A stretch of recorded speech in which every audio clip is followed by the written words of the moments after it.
Everything there is bigger than big. Titanic ships, the world's largest loaders, working round the clock on dangerous billion-dollar missions.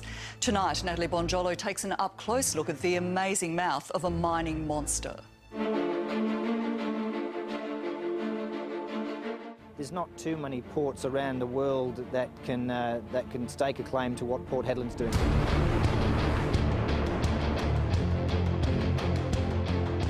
It has to be run with almost military precision.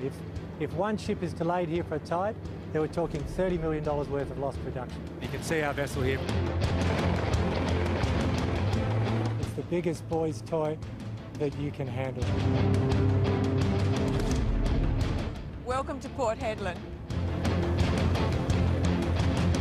This is the engine room of the boom, the mouth of a mining monster. 1,700 kilometres north of Perth is the Pilbara town of Port Hedland, where WA's mining industry feeds the world's hunger for iron ore. This is the world's largest bulk export port. The sheer scale of what's happening here is extraordinary. They're shipping iron ore around the clock, and to get it out fast enough, it's a monumental mission, a massive land, sea and air operation. As dawn breaks, down below Port Hedland is pretty as a picture. Look at that sun.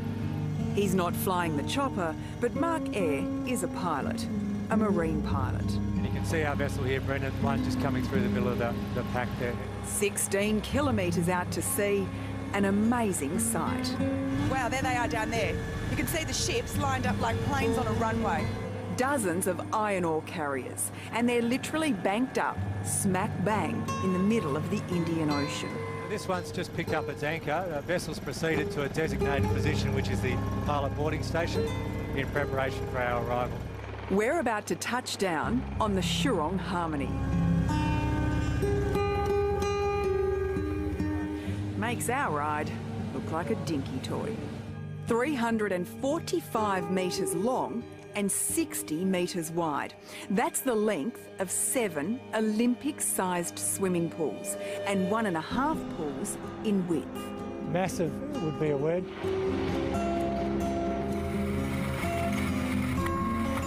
We might be in Australian water, but we've just landed on Chinese territory. Can you ask Captain heading and speed, course speed? 8 north, 190. As of now, it's Mark who's in charge of this monster. Okay, so there's the bridge. That's 6 stories above the deck. On the bridge, the captain hands over the keys. Morning, Captain. Morning, sir. I'll be your pilot today.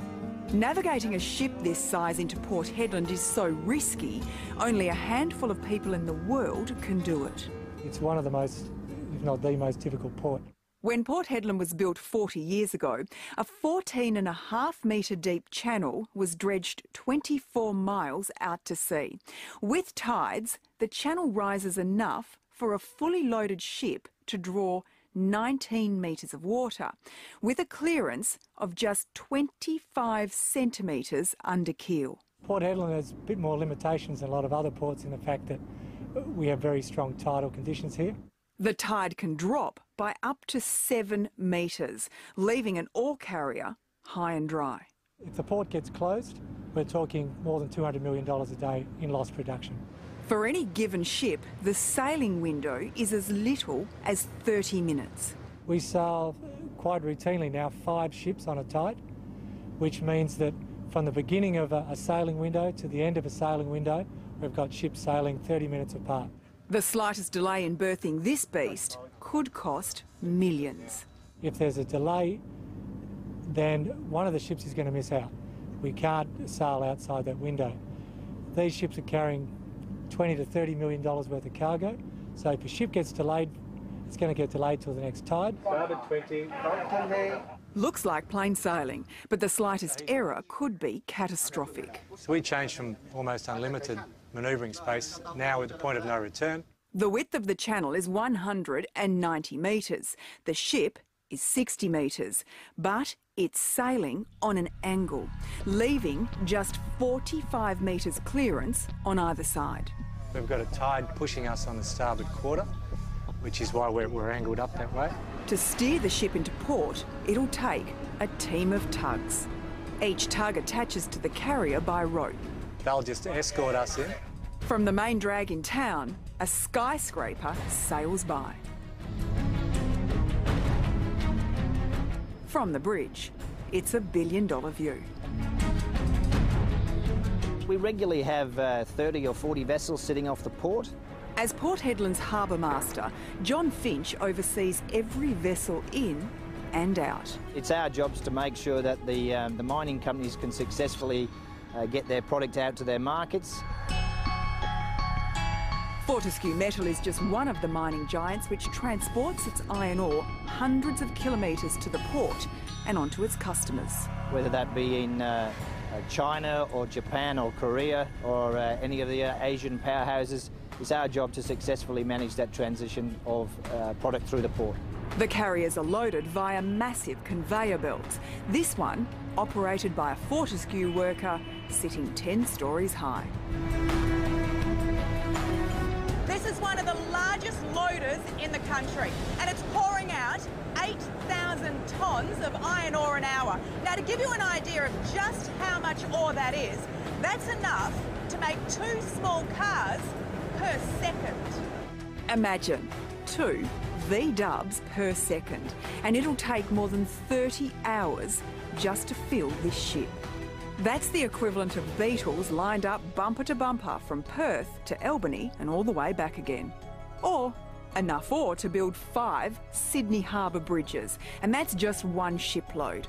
In 12 months, enough iron ore will pass through Port Hedland to build 3,845 Sydney Harbour bridges, a staggering $50 billion worth of black gold. The danger here is something going wrong, and the impact that would have on the mining industry and the state as a whole.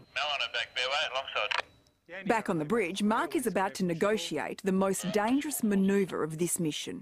We'll be doing a double shuffle here. One ship coming into the harbour, into the basin, the other ship leaving, and as that ship leaves, we slot in just in behind. One small port, 2 Titanic vessels. For the Shurong Harmony to berth, it will have to turn a full 180 degrees at the same time as a second outgoing ship pulls away, allowing the Shurong to berth in its place. Gandiara reduced to half. From port side, every inch of the 2-ship shuffle is choreographed, a finely balanced ballet of pushing and pulling. So, Captain, the other ship is off the berth, just soon starting to move ahead. As the loaded ship pulls away, the Shurong swings round. There's no room for error. Slow ahead, Captain. Slow ahead. A 180-degree turn in one of the world's tightest ports. Finally, the steel monstrosity is pushed into berth. And I thought parallel parking was hard. Well, this is valet parking with a difference. At the majority of Port Hedland's 12 berths, ships like this one are attached by rope. Normally it would be about a 45-minute operation. Here at a berth operated by John Giles, the Port Authority is using a unique vacuum system that literally sucks the ship in. And in about 40 seconds the vessel is berthed. This is the first bulk loading port in the world that's used it. Back on the Shurong, the ship is secured and Mark's mission complete. MA, go for it. Go ahead, Mark. Yeah, on the way down now. Waiting down below is Warren Kemp, the pilot's pilot. When we're in here, they always like to see us because it means their job's done for the day. It's a steep, wobbly walk down the gangway, and next to the Shurong, our lift looks like a rubber ducky. I've brought some people out on the boat and you see reactions on their faces when they go up alongside something this big. Like everything out here, the sheer size is mind-blowing. Big ships, big tides, big bucks. It's a supply chain, so everybody's got their little link in the chain, and we're only as strong as the weakest link. Tonight, when the tide is high, ships like the Shurong Harmony will deliver WA's iron ore from Port Hedland to the world. It's a fantastic feeling, and you really go home feeling good about what you've done.